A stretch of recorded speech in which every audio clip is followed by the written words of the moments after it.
How do you explain when things don't go as we assume? Or better, how do you explain when others are able to achieve things that seem to defy all of the assumptions? For example, why is Apple so innovative? Year after year after year after year, they're more innovative than all their competition. And yet, they're just a computer company. They're just like everyone else. They have the same access to the same talent, the same agencies, the same consultants, the same media. Then why is it that they seem to have something different? Why is it that Martin Luther King led the civil rights movement? He wasn't the only man who suffered in a pre-civil rights America, and he certainly wasn't the only great orator of the day. Why him?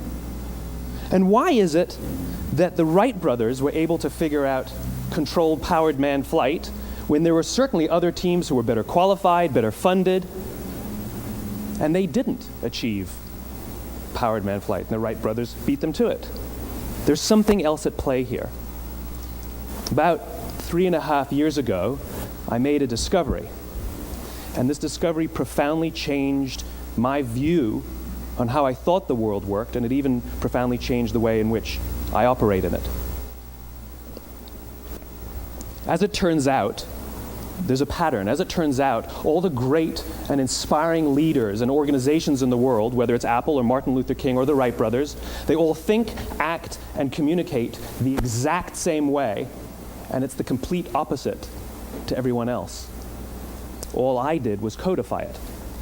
And it's probably the world's simplest idea. I call it the golden circle.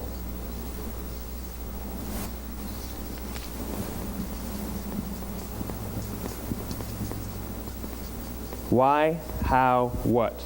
This little idea explains why some organizations and some leaders are able to inspire where others aren't. Let me define the terms really quickly.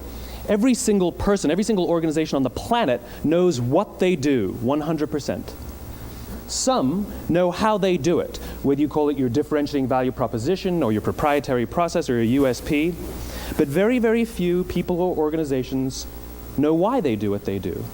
And by why, I don't mean to make a profit. That's a result. It's always a result. By why, I mean what's your purpose? What's your cause? What's your belief? Why does your organization exist? Why do you get out of bed in the morning? And why should anyone care? Well, as a result, the way we think, the way we act, the way we communicate is from the outside in. It's obvious. We go from the clearest thing to the fuzziest thing. But the inspired leaders and the inspired organizations, regardless of their size, regardless of their industry, all think, act, and communicate from the inside out. Let me give you an example. I use Apple because they're easy to understand and everybody gets it. If Apple were like everyone else, a marketing message from them might sound like this: we make great computers. They're beautifully designed, simple to use, and user-friendly. Want to buy one? Meh. And that's how most of us communicate. That's how most marketing is done, that's how most sales is done, and that's how most of us communicate interpersonally. We say what we do, we say how we're different or how we better, and we expect some sort of behavior, a purchase, a vote, something like that. Here's our new law firm. We have the best lawyers with the biggest clients. We have, we always perform for our clients, do business with us. Here's our new car. It gets great gas mileage. It has, leather seats. Buy our car. But it's uninspiring. Here's how Apple actually communicates. Everything we do, we believe in challenging the status quo. We believe in thinking differently. The way we challenge the status quo is by making our products beautifully designed, simple to use, and user-friendly. We just happen to make great computers. Want to buy one? Totally different, right? You ready to buy a computer from me? All I did was reverse the order of the information. What it proves to us is that people don't buy what you do, people buy why you do it. People don't buy what you do, they buy why you do it. This explains why every single person in this room is perfectly comfortable buying a computer from Apple. But we're also perfectly comfortable buying an MP3 player from Apple, or a phone from Apple, or a DVR from Apple. But as I said before, Apple's just a computer company. There's nothing that distinguishes them structurally from any of their competitors. Their competitors are all equally qualified to make all of these products. In fact, they tried. A few years ago, Gateway came out with flat-screen TVs. They're eminently qualified to make flat-screen TVs. They've been making flat-screen monitors for years. Nobody bought one. then Dell.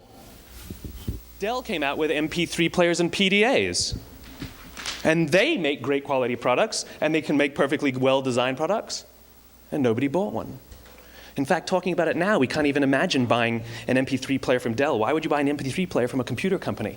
But we do it every day. People don't buy what you do, they buy why you do it.